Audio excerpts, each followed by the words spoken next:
যশোরের বৃহত্তম চামড়ার মোকাম রাজারহাটে ঈদুল আজহার পর দ্বিতীয় হাটেও চামড়া বেচাকেনা জমেনি। ব্যবসায়ীদের অভিযোগ, চামড়ার দরও এবারে কম। তবে সামনের হাটে বেচাকিনি বাড়বে বলে আশা সংশ্লিষ্টদের। বুলবুল শহীদ খান হিমেলের পাঠানো তথ্য ছবি নিয়ে ডেস্ক রিপোর্ট।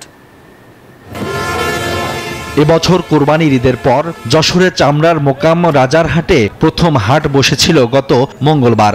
সেদিন হাটে চামড়া ও ক্রেতা বিক্রেতার উপস্থিতি ছিল কম।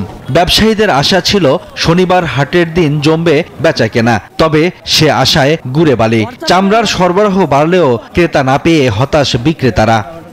এখনো তো টানেরা কিনা আরম্ভ করিনি, আশা করা যায় এই সপ্তাহে কেনাকাটা করবে। 110 টাকা 15 টাকা 20 টাকা কিনা বেচা কেনা হচ্ছে বড়টা, আর ছোটটা 30-40 টাকা।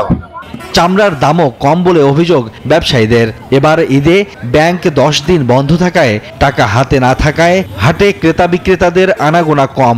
বান্ডেল থাকলে প্রতি সেনমানিতে টাকা বাঁচবে।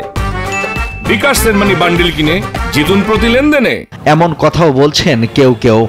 11-12 টাকা করে কিনেছি, লবণ দিয়েছি 300-400 টাকা, কিচেন বাতা দিয়ে আনে সেই চামড়াটা 800 টাকা 700 টাকা। তাহলে এই ব্যবসার লোকের আমরা রাশি দিই। গত বছর চামড়ার দাম ছিল তাই এরকম ছিল না, বাজারে এর থেকেও অনেক ভালো ছিল। তবে ব্যাংক খুললে চামড়া বেচাকিনি বাড়বে বলে আশা ব্যবসায়ী নেতাদের। বিভিন্ন জায়গার ব্যাপারীরা কিন্তু মাল খরিদ করতে আসে, আজকে কিন্তু কোনো জায়গার ব্যাপারেই কিন্তু হাটে উপস্থিত নাই।